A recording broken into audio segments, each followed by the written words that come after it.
이 헌재 기각설이라는 게 있지 않습니까? 뭐 구체적으로 헌재 재판관들 이름도 뭐 그리고 성향도 시중에 들어온 게 벌써 한 달도 넘는데 이 헌재 기각설은 어느 정도 신빙성이 있다고 보십니까? 저는 친박 쪽에서 괜히 네. 언론 플레이 해보는 거고 네.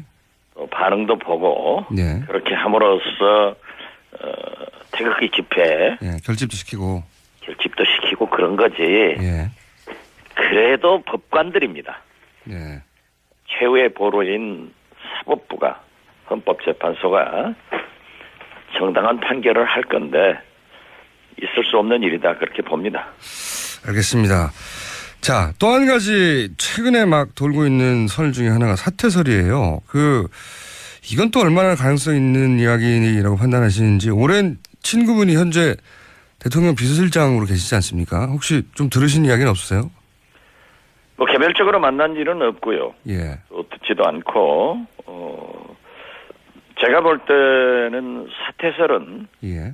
정치 공학적으로 굉장히 술수가 높은 박근혜 대통령이기 때문에 예. 반격을 하고 또 자기가 살기 위해서 예. 시간을 벌기 위해서 가능성이 있다. 저는 그렇게. 아, 그래요? 오히려 사퇴설이 가능성이 있다? 네, 그렇습니다. 그러면 인용의 가능성이 점점 높아지면 그 직전에 본인이 사퇴하겠다고 나설 수도 있다 이렇게 보십니까? 저는 그렇게 봅니다. 왜냐하면은 인용을 당해서 네. 법적으로 어떤 제재를 받는 것보다는 자기 스스로가 사퇴해버리면은 바로 대선 전국으로 몰아가잖아요. 예. 그렇기 때문에 그 현안보다는 항상 정치권 국민들은 대통령 선거로 가기 때문에 최소한 그때 대통령을 수사하려고 뭐 검찰에서 수사팀을 꾸린다 또 대선 전국이기 때문에 수사를 하지 못할 거예요. 예. 그렇게 하면은 2달을 벌 수 있고 그 2달을 벌면서 소위 친박 예. 그런 보수층을 단결시켜 가지고 자유한국당이 있기 때문에 선거 영향을 주려고 할 것이다. 영향을 주고 대통령에 당선되시는 분이 누구도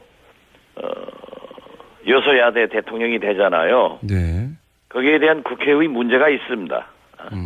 그렇기 때문에 어떤 거기에서 거래를 하려고 할 것이다. 그리고 지금 솔직히 대통령 후보로 나선 사람들이 네.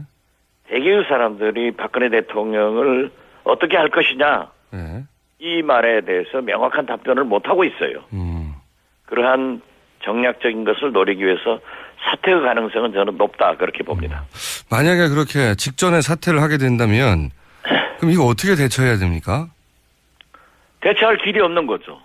헌법재판소에서는 판결을 할지 안 할지 그것은 제가 법률가가 아니기 때문에 네. 잘 해석을 못하겠습니다만은 예. 어떻게 됐든 그날부터 2달 후에 대통령 선거가 있기 때문에 급격히 대통령 선거로 들어가고 혼란은 오고 국민은 불안해지고 이게 모두가 박근혜 대통령 하나 잘못 뽑아가지고 이 꼴이 된 거예요.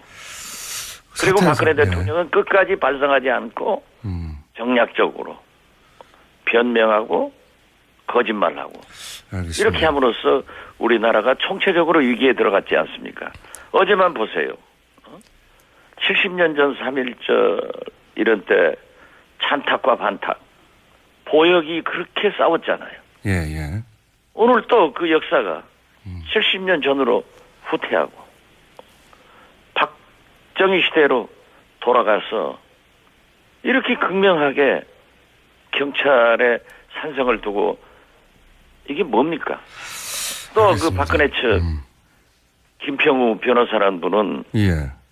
만약 탄핵이 인용되면 승복하면 우리 국민이 노예다. 네. 북한 인민이다. 그런 말 했죠. 예. 이런 얘기를 할 수 있습니까? 있을 수 없는 이야기인데.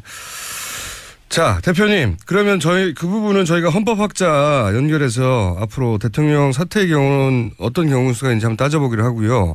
이 문제는 어떻습니까? 워낙 많은 설들이 있는데 그 가운데 이제 말씀하셨다시피 친박 집회가 굉장히 과격해지지 않습니까? 이정미 재판관 주소, 막 잘 가는 슈퍼, 단골 미용실 어딘지 이 개인이 알 수 없는 정보인데 이런 정보도 공개되고 박영수 특검 집 앞에 가서 목을 딴다 뭐 이런 움직임이 있고 이거 누군가 뒤에서 일사불란한 컨트롤 타워가 있어야 가능한 일도 아닐까요? 제가 볼 때는 상당히 있다고 생각합니다. 그렇죠. 그 촛불 집회하고 밀접한 관계가 있는 분으로부터 제가 들은 바에 의거하면은 제가 그런 게 궁금합니다. 예. 예, 촛불 집회 당일에 예. 첫 번째 했을 때 2억이 모금됐다는 거예요. 예.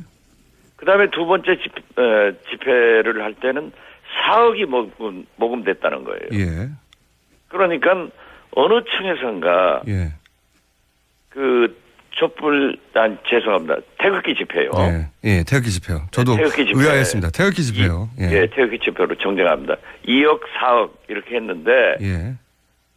어느 세력인가 모르지만은 돈을 거기다 넣는 거예요. 지원하는 거예요. 계속해서. 예. 그렇기 때문에 이제 그 뭐 버스 동원이 예. 전국적으로 이루어지고 있지 않습니까? 실제로 전라남도에서도 고엽제 네. 200명에게 버스로 올라와라. 예. 이러한 지시를 받았다고 그래요. 그런데 이러한 것들이 전국적으로 자행되고 있기 때문에 그렇죠. 이게 과연 민의의 발로인지 아직도 관제의 발로인지 그게 의심스럽습니다. 이 가짜 뉴스도 제재를 안 받고 사실 이게 허위 사실이 대량으로 유포되면서 그냥 주는데 이 생각하시는 컨트롤 타워 배우는 누구라고 보십니까? 글쎄요, 그걸 지금 제가 얘기하면은 저도 또 당할 거예요. 저도 전화를 못 받습니다. 제가 입력된 전화번호 외에는 안 받아요. 문자, 카카오톡 엄청나게 쏟아지는 거예요. 그렇기 때문에 제가 기자들로부터 전화를 잘 받는 사람, 전화가 오면은 꼭 해주는 사람 하는데요. 지금 만약 김어준 총수의 전화번호가 제가 입력이 안 됐다고 하면은 예. 안 받으신다. 총수가 전화 와도 안 받고 제가 콜도 안 해줘요. 그래서 저도 욕먹는데 저에게도 오는 걸 보면은 이루 형언할 수 없습니다. 배우가 있긴 있다고 보시는데 이제 누구라고 단정해서 지금 방송 중에는 말하시기는 어렵다는 거죠? 짐작 가는 것은 있는데. 그럼 뭐 김어준 총수가 말하세요.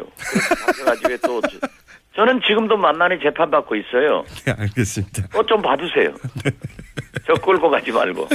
저도 재판을 받고 있습니다. 자, 이제 이 이슈 얘기해 볼게요. 이제 특검 연장이 무산될 위기에 처해 있습니다. 근데 이제 이게 문재인 책임이라고 이제 책임론을 제기하셨습니까? 일단 왜 문재인 책임론인지를 얘기해 주십시오. 제가 문재인 책임론이 아니라 예. 맨 처음 탄핵 정국이 시작됐을 때 예. 저는 선총리 네네. 후 탄핵을 주장을 했어요. 네. 그래서 만약 우리가 거국 중립 총리를 내세워 가지고 예. 거기에서 최순실, 우병우 사단의 인적 청산 후에 예. 검찰 조사, 국정조사, 특검을 하면은 예. 박근혜 대통령의 죄상이 만천하에 밝혀지고 탄핵은 된다. 네. 이렇게 했을 때 문재인 대표와 민주당에서는 혁명적 청소가 필요하다. 네. 지금 괜찮다. 그러면서 심지어 민주당 일부 의원들은 탄핵만 되면은 황교안 할아버지가 와도 괜찮다. 라고 했는데 저는 황교안 대행이 공안검사였고 제가 법무부 장관을 하면서 할 때 이 법사위원으로서 잘 알고 있습니다. 네. 저분이 만약 대통령 권한대행을 한다고 하면은 제2의 박근혜다. 그리고 박근혜 대통령 밑에서 법무부 장관, 국무총리를 했으면은 그 박근혜 아바타로서 절대 보호를 하기 때문에 여기는 바꿔줘야 된다. 민주당에서 반대했어요. 혁명적 청소가 필요하다고 했어요. 그래서 저는 그렇다고 하면은 차선의 방법으로 김병준 총리 지명자라도 국회에서 하자. 예. 그것도 반대했어요. 만약 그러한 청소를 우리가 해줬다고 하면은 지금 이러한 것이 있겠느냐. 그렇다고 하면은 그걸 반대한 문재인 대표와 민주당에서는 국민 앞에 잘못했다고 반성을 하고 그 책임을 지는 것이 원칙이다라고 얘기를 하는 거죠. 알겠습니다. 만약 문재인 대표께서 대통령이 돼가지고도 이러한 예측을 잘못하고 잘못 판단해가지고 국정이 잘못됐다고 하면은 어떻게 하겠어요? 이러한 것은 후보에 대한 검증입니다. 알겠습니다. 그리고 가장 지지도가 높은 문재인 대표는 거기에 상응하는 언행을 해야 돼요. 자, 그게 잘못됐습니다. 예, 아니요. 대표님 논리는 이해했습니다. 그러니까 거국 내가 중립적인 총리부터 임명해뒀으면 지금 황교안 총리처럼 거부한 일도 없었을 텐데 그때 총리 임명부터 하자는 걸 탄핵부터 하자고 해서 아니요. 저는 탄핵도요. 예. 만약 12월 2일 날 상정했으면은 민주당이 주장했던 대로 상정했으면은 부결됐습니다. 그때도 민주당에서 그런 얘기했어요. 차라리 부결시키자. 그래가지고 광화문의 촛불의 힘으로 청와대로 몰고 들어가자.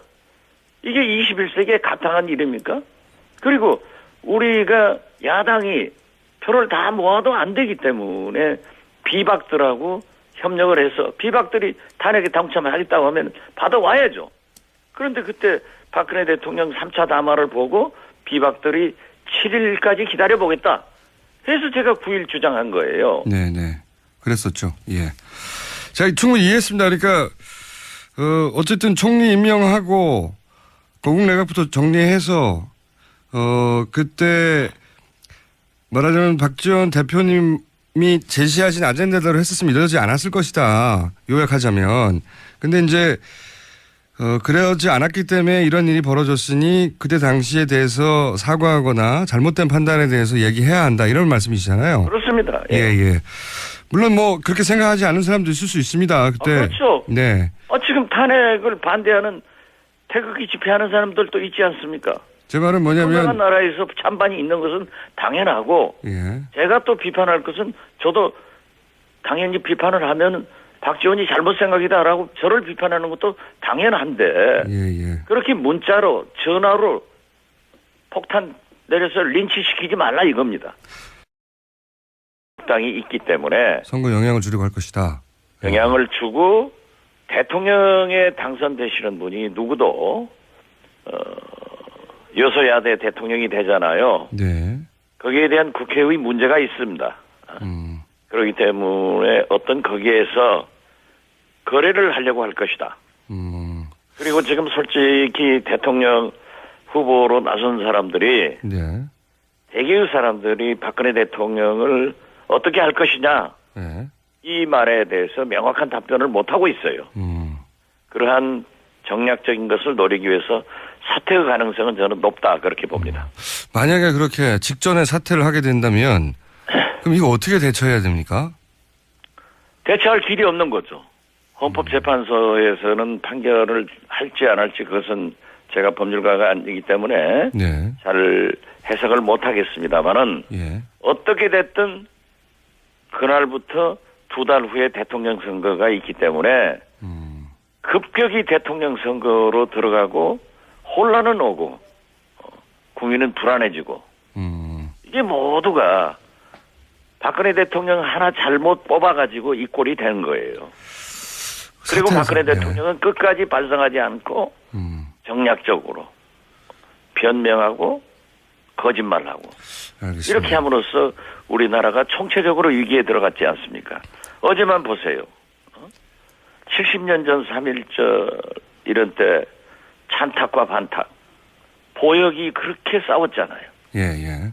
오늘 또 그 역사가 70년 전으로 후퇴하고 박정희 시대로 돌아가서 이렇게 극명하게 경찰의 산성을 두고 이게 뭡니까?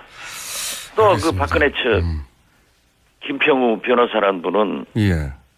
만약 탄핵이 인용되면 승복하면 우리 국민이 노예다. 네. 북한 인민이다. 그런 말 했죠. 예.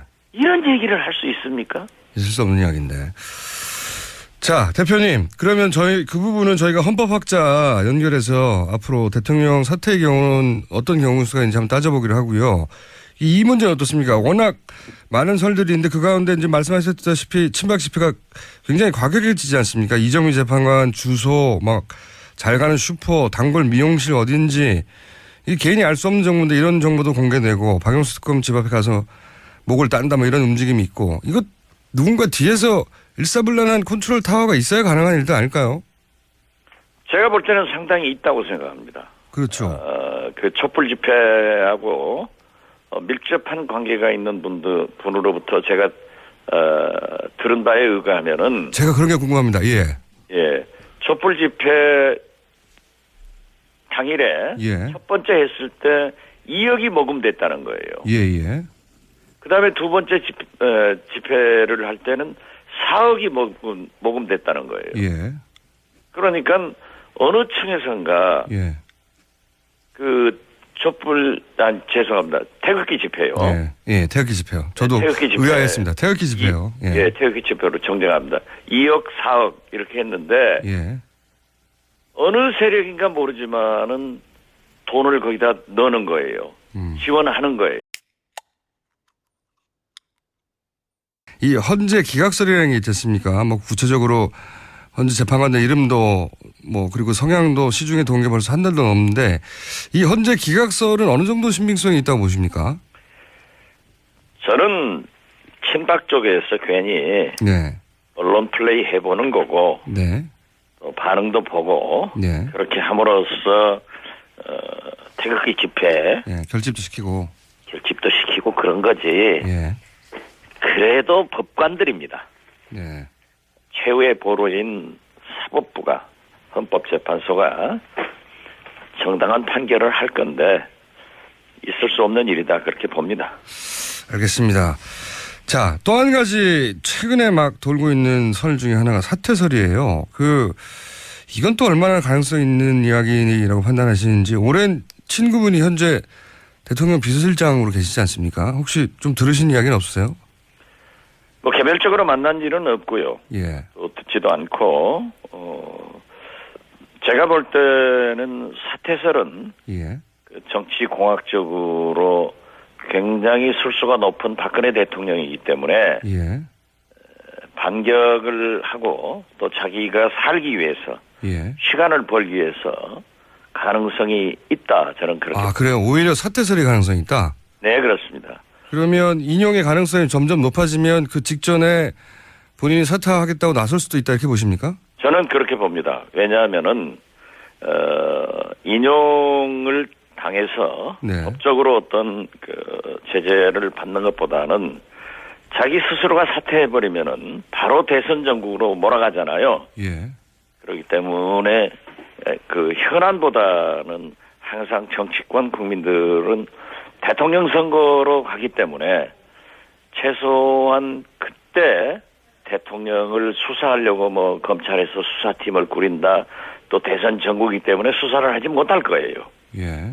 그렇게 하면은 2달을 벌 수 있고 그 2달을 벌면서 소위 친박 예. 그런 보수층을 단결시켜 가지고 또 자유한국